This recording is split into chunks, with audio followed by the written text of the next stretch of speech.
नमस्कार बाळांनो. काल रात्री वॅकंट सीट आल्या म्हणजे कोणत्या कॉलेजच्या कोणत्या ब्रँचला किती जागा आहेत आणि त्या कास्टनुसार पण आलेल्या आहेत. मग विद्यार्थ्यांच्याकडे प्रश्न काय होते की सर आम्हाला कोणत्या कॉलेजला ऍडमिशन मिळणार किंवा कोणत्या कॉलेजच्या सीट कशा राहिल्यात हे पाहणं अवघड जाते, कारण जवळपास 900 पेजेसच्या कट ऑफ आलेत आणि ते पाहणं अवघड होतं. मग मी ऑलमोस्ट रात्रभर बसलोय, सकाळी उठल्यापासून ह्याच कामाला लागलेलो, सगळी लिस्ट बनवलेली आहे. म्हणजे कट ऑफ तर ऑलरेडी माहिती होत्या तुम्हाला, कट ऑफचा पण पीडीएफ टेलिग्राम मध्ये आहे आणि वॅकन्सी लिस्ट प्रत्येक कॉलेजच्या प्रत्येक ब्रांच नुसार किती जागा शिल्लक आहेत आणि काही कॉलेजला शिल्लक नाही आहेत त्या बेटरमेंट पण होणार आहेत. मग हे सगळं आहे, हा सगळा डेटा मी फ्री देतोय. आता तर फ्री मध्ये तर कोण देत नाही ते सोडा, पेड काउन्सिलिंग ज्यांनी घेतल्यात ना त्यांना पण हा डेटा मिळत नाहीये, कारण हे पूर्ण रात्र बसून काढावं लागलं. त्यामुळे बाळांनो थोडंसं आता अप्रिशिएशन तरी व्हायलाच पाहिजे, कारण पूर्ण काढले. मी सांगितलेलं की 200 मुलांना जर पाहिजे असतील काढतो, 200 पेक्षा जास्त दिला डेटा काढला. हा डेटा पाहायचा कसा, कुठे मिळणार हे पण देतोय. हा हे पण आहे, पेड वाल्यांना पण दिलेलं नाही. काही पेड काउन्सिलिंग जे विद्यार्थ्यांनी घेतले त्यांनी पण मेसेज केले की सर आम्हाला हा डेटा आमच्या इकडे पण मिळत नाही. ओके, चला पहिला गोष्ट डेटा काढलाय कसा. हा, महाराष्ट्रातले काही कॉलेजेस आता पहिल्या राऊंडला नव्हते, म्हणजे एक पण सीट भरली नाही. काही कॉलेज ऍड पण झालेत, ते केलेत. आता पहिलं कॉलेज कुठलं आहे, government college of engineering Amravati. Branches सांगतो मी कुठले आहेत, सिव्हिल, कम्प्युटर सायन्स, म्हणजे नुसतं कम्प्युटर सायन्स नाही घेतलं, आता कम्प्युटर सायन्स मी त्याच्यामध्ये घेतलंय. त्याच्यामध्ये computer engineering, computer science and electronics म्हणा, computer science and data science म्हणा, ह्या सगळ्या ब्रांचेस कम्प्युटरच्याच येतात, तर मी इथं दिलेत. आता काही काही कॉलेजला 2-2 ब्रांचेस आहेत, तिथं कम्प्युटरचा 14 सीट शिल्लक राहिल्यात प्लस 6 दुसऱ्या ब्रांचच्या. आयटी घेतलंय, एआय घेतलंय, इलेक्ट्रिकल आहे, ईएनटीसी आहे, मेकॅनिकल आहे, ऑलमोस्ट सगळ्या ब्रांच.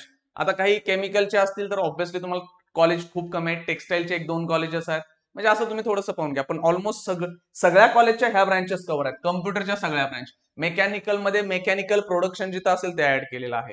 आता जिथं जिथं जागा आहेत त्या, आता काही काही ठिकाणी आता हे मोकळं दिसेल, म्हणजे तिथे एकतर एआय ची ब्रांच नसेल किंवा जागा वॅकेंट नसतील. ओके, देन आता हे कुठलं आहे, हे एक अमरावतीचं कॉलेज आहे की बाबा त्या केमिकल रिलेटेड ब्रँचेस आहेत. मग तिथं तुम्हाला पाहिजे असेल तर कोड नंबर टाका, कोड नंबर पण इकडे दिलेत बघा हे सगळे. ठीक आहे, सगळे कॉलेज, प्रत्येक कॉलेजचं नाव, त्याची ब्रँच आणि ब्रँच वॅकेंट किती. आता हे कुठलं कॉलेज आहे, अमरावतीचं एक कॉलेज आहे, तिथं सिव्हिलच्या 30 जागा आहेत. इथं बाबा आणखीन शेगावचं कॉलेज आहे, तिथं कम्प्युटर सायन्सच्या 17 सीट्स आहेत. आयटी तिथं आहे का, आहे, तिथं 4 सीट्स आहेत. इलेक्ट्रिकलच्या 7 वॅकेंट आहेत. एएनटीसीच्या आता एएनटीसी मध्ये मी इलेक्ट्रॉनिक्स आणि एएनटीसी जिथे जिथे ज्या ब्रँच आहेत ते टाकल्यात. काही काही ठिकाणी दोन्ही पण ब्रँचेस आहेत, ते पण मी तिथं तुम्हाला प्लस करून दिले. प्लस आहे म्हणजे तिथं 2-2 ब्रँचेस आहेत. आता एआय रिलेटेडच्या 2 ब्रँच आहेत, म्हणजे एका ब्रँचला 22 सीट्स आहेत, दुसऱ्या ब्रँचला 28. सगळा कट ऑफ तुम्हाला दिलेला आहे. हा कट ऑफ कुठं आहे, मोबाईल ऍप ओपन करा, मोबाईलचं ऍप ओपन केल्यानंतर तिथं तुम्हाला काय सीईटीचा सेक्शन दिसेल, सीईटी सेक्शन वरती क्लिक करा. क्लिक केल्यानंतर इंजिनिअरिंग काउन्सिलिंग क्लिक करा, शेवटी असेल इंजिनिअरिंग काउन्सिलिंगच्या सगळ्यात शेवटची जी काय पीडीएफ आहे ती तुमचा हा कट ऑफ आहे सगळं. ओके, आता मी तुम्हाला ऍप मध्ये का ठेवलंय, ह्याच्यामध्ये का टाकला नाही, सगळ्या मी कुठे देतो, टेलिग्राम चॅनलवर. आता हा डेटा जर मी टेलिग्रामवर टाकला ना, हा काही लोक विकणार, 100 रुपये, 500 रुपये, 1000 रुपयाला विकतात, कारण ज्या विद्यार्थ्यांना ऍडमिशन मिळणार नाही असं वाटतंय किंवा ज्या विद्यार्थ्यांना पुढचं बेटरमेंट कॉलेज पाहिजे त्या विद्यार्थ्यांना हे काही 1001 पेजेस, म्हणजे एक्झॅक्ट पेजेस किती आहेत, 886 पेजेस पाहणं अवघड आहे. मग मुलं पैसे देतात, आपला डेटा हा मागच्या वर्षी खूप जणांनी विकला, मग त्यावेळी आपण ऍप मध्ये देतोय.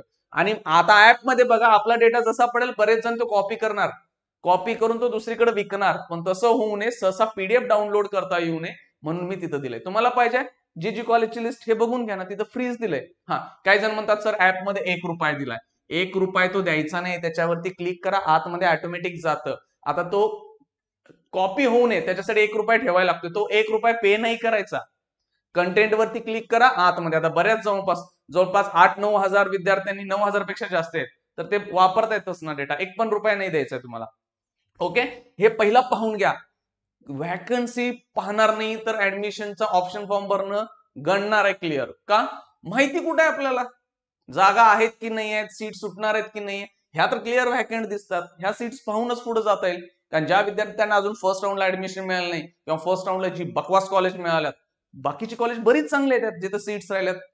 आता सीओएपीच्या सीट्स तुम्ही म्हणणार 86 सीट्स राहिल्यात मोकळ्या. आता 86 हा नंबर काय छोटा तर नाहीये ना, खूप मोठा नंबर आहे. कम्प्युटर सायन्सच्या सीट्स, मग त्यात ऑल इंडिया सीट्स आहेत. हे पहा, ह्यामध्ये सगळ्या मिक्स सीट्स टाकलेत. ओके, आता हे पण तुम्ही म्हणणार सर सीएसच्या कुठल्या कास्ट आहेत, हे आज जाऊन पाहावं लागेल आपल्याला. कारण का हे सगळं एका एक्सेल मध्ये नाही ना बसणार, ह्या सगळ्या ब्रांचेस टाकलेत. त्यामुळे ह्याच्यावरती तुम्ही ह्या नंबरला क्लिक केले की तुम्हाला ऑटोमॅटिक त्या कॉलेजच्या सगळ्या डिटेल्स पण मिळतात. ओके, ठीक आहे. आता हा कट ऑफ कसा पाहायचा, ऑलरेडी एक व्हिडिओ बनवलेला. पुन्हा सांगतोय की कट ऑफची पीडीएफ टेलिग्राम चॅनल वरती आहे. आता ती पीडीएफ कशासाठी लागेल, आता तुम्ही टाकताय वॅकन्सी आहेत.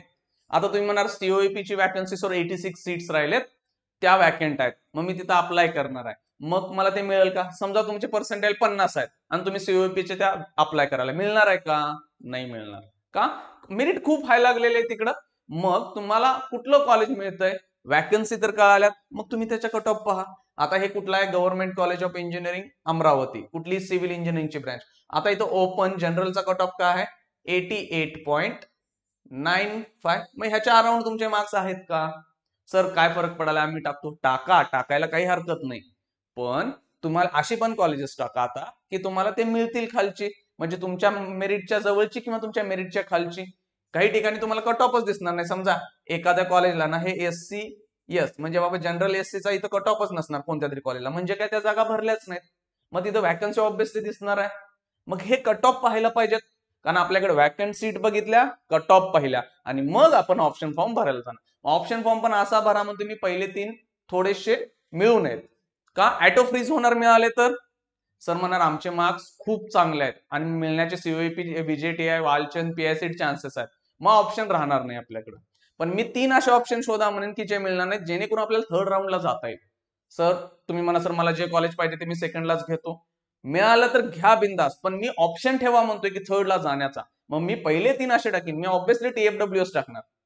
सीओईपीचे टीएफडब्ल्यूएस टाकल्या. आता टीएफडब्ल्यूएस सीओईपीचं सोडणार तर कोण नाही. समजा कोणतरी सोडलं, तुमचे मार्क्स तेवढे हाय आहेत, मग तुम्हाला मिळणार, कारण त्याच्यापेक्षा बेस्ट काय शिल्लकच राहणार नाहीये महाराष्ट्रात ना. त्यामुळे मी सेफ खेळण्यासाठी थर्ड राऊंडला जाण्यासाठी, कारण सेकंड राऊंडच्या बऱ्याच कॉलेजांच्या मेरिट वाढतात, थर्ड आणि फोर्थला त्या कमी येणार आहे. का? सगळ्या सीट्स ऑटोमॅटिक सुटायला चालू होतील, कारण अजून एनआयटी आयआयटीचे लास्ट राऊंड थांबलाय. लास्ट राऊंड झाला की मुलं सीट सोडणार आहेत. आता बऱ्यापैकी मुलांनी त्या सीओईपीच्या सीट का सुटल्या, कारण त्यांनी ऑल इंडिया बघा 40च्या आसपास सीट्स मोकळ्या राहिल्यात, म्हणजे ते एनआयटी आयआयटीला गेलेत किंवा दुसरीकडे कुठेतरी बेस्ट घेतलंय. म्हणून सांगतो की थांबा, थर्ड राऊंड ऑप्शन राहू दे. ठीक आहे, म्हणजे कट ऑफ तुम्ही हे ऍप मध्ये मिळाला, सॉरी वॅकन्सी लिस्ट ऍप मध्ये मिळाली, कट ऑफ इथं मिळाले, आणखीन ऑप्शन फॉर्म हे आता ऑप्शन फॉर्म साठी आपण लाईव्ह लेक्चर घेतोय. आता लाईव्ह थोड्या वेळातच आपलं चालू होईल लाईव्ह लेक्चर. 2 वाजता लाईव्ह लेक्चर आहे की हे सगळं कसं वापरायचं आणि कसा फॉर्म भरायचा आहे ना, मी ते तुम्हाला दाखवतोय. ठीक आहे, ओके. आता परत सांगतो, कट ऑफच्या पीडीएफ कुठे आहेत, टेलिग्राम चॅनल वरती आहेत. वॅकन्सी लिस्ट मोबाईल ऍप मध्ये आहे, आणि जे काय ऍडमिशन असेल त्या सगळ्या ऍडमिशनच्या अपडेट्स असतात त्या तुम्हाला व्हॉट्सअप चॅनल मध्ये आहेत. आता हे तिन्ही कुठं मिळणार, तिन्हींच्या लिंक डिस्क्रिप्शन बॉक्स, या व्हिडिओच्या खाली डिस्क्रिप्शन बॉक्स आहे, त्याच्यामध्ये तिन्हींच्या लिंक दिलेत, तिथं जाऊ. सगळं फ्री आहे, काही पैसे द्यायचे नाही आहेत. हा आपण पहिलाच सांगितलेलं की काउन्सिलिंग मागच्या वर्षी पण फ्री केलंय, ह्या वर्षी पण फ्री करणार म्हणून सांगितलं, केलं.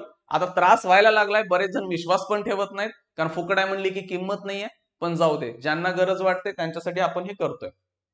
थोड्याच वेळात लाईव्ह ऑप्शन फॉर्म कसा भरायचा आहे ह्याचा आपण 2 वाजता लाईव्ह लेक्चर चालू करू, आणि मग तुम्हाला परत ह्याच्या सगळ्या मी डिटेल्स देईन.